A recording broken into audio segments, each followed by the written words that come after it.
May the words of my mouth and the meditations of all of our hearts be pleasing and acceptable in your sight, O Lord, our rock and our Redeemer. Amen.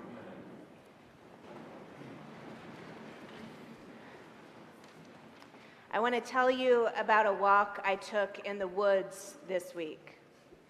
It was Thursday, and I had just written the notes to go at the top of our weekly church email. I won't ask you to raise your hand if you read it. I'll just summarize it. It was a quick note about the way that last year, as I left the Shrove Tuesday pancake supper, I walked out into the courtyard and I was just arrested by the view of the sunset and the way that through those bare branches of our elm tree, I could see the sliver of moon. And it occurred to me in that moment that I wouldn't have been able to see the moon or the sunset colors if it were summer, because the leafy branches of the tree would have been too full and blocked my view. But because the tree had lost its leaves over the winter, I could see the sky. And in those empty spaces between the bare branches, beauty. That's the image I hold on to as I consider what I hope for in Lent, which begins this Wednesday. That's what I wrote. What can I let go of for a time so that I may see God's beauty and love more clearly? What's feeding my rage or my complacency? What's helping me numb out to reality? What's keeping me from looking at my life from God's perspective? Those are some of the things I might try to let go of in this season so that I might see the love of God more clearly, like the moon through the bare branches of the trees. So I sent this note to Ken to add to the newsletter, and then I went upstairs to reheat my Shanghai leftovers for lunch. And as they warmed in the oven, I reread the scriptures appointed for this Sunday. Clouds and veils and mountaintops and kings. Jesus was praying on a mountain when he was changed by a vision. So I ate my lunch, and I brushed my teeth, and I left my headphones on my desk, and I started to climb up my own bit of mountain, the trail through the forest between my house in East Asheville and the Blue Ridge Parkway.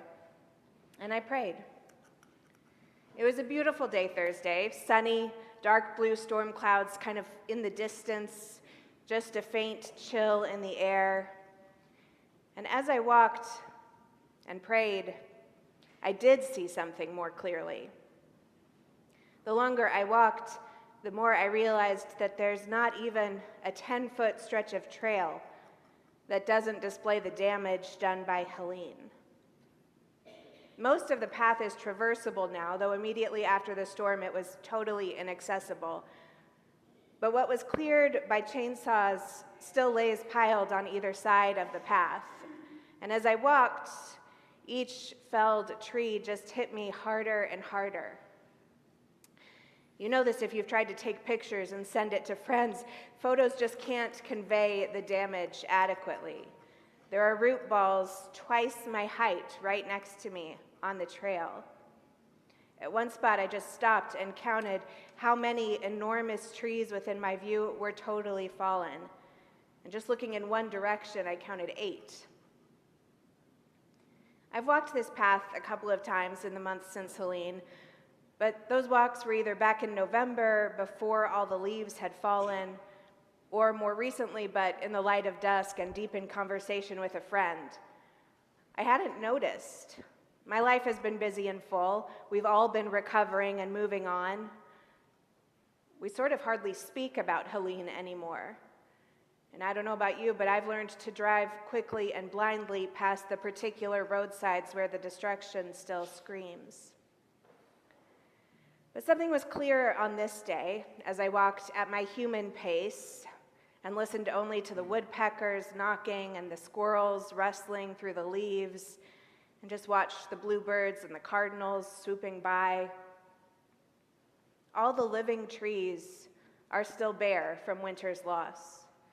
And whether I looked up or down or left or right, in the space opened up by the leaf fall, and in the light of the midday sun, the damage was clear, stark and unavoidable. And then I had like this moment of premonition, and I pulled out my phone and looked at my calendar, and yes, it was February 27th, 5 months to the day. Clearing space in Lent, letting go of those things that we use to distract ourselves so that we can see God's beauty more clearly, doesn't just make space for us to see God's beauty more clearly. It also may make space for us to see painful things we have been avoiding. My praying on the mountainside did not transfigure me, as far as I can tell. It just left me feeling a little hollowed out and sad. But I've had some mountaintop moments in my life, haven't you? Rare though they are, there are moments I can recall when a prayer I never expected to be answered was answered, or when my insecurities were suffused by a love so great that they just disappeared, when my loneliness was replaced by a sense of God's presence, if only for an hour, when a decision I struggled to make became clear as day, when I felt the presence of God so plainly and yet inexplicably that I would do anything to stay there on the mountaintop. This is one reason we read this Transfiguration story every year right before Lent begins. Because what is next will include some wilderness and temptation, some stark revelation of the damage around us, some setting our face towards a future that will include betrayal and suffering and sacrifice before we see resurrection.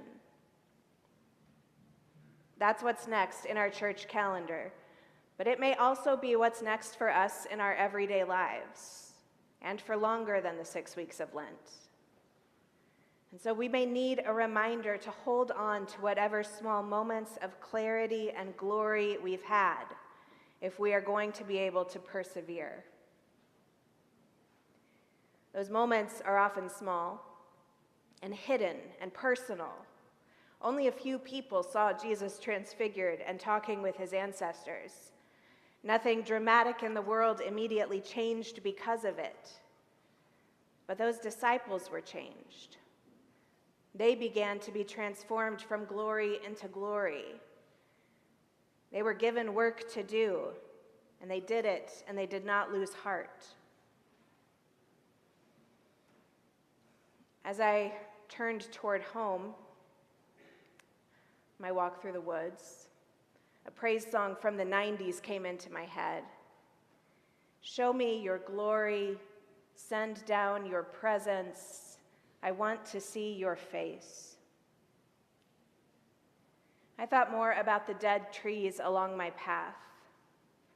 I prayed that this damage wouldn't lead to more, that it wouldn't become dry brush ready for a fire, but that it would feed the forest floor, that those fallen trees would be homes for wildlife, that they would serve as food for flora and fauna, that they would foster endangered species.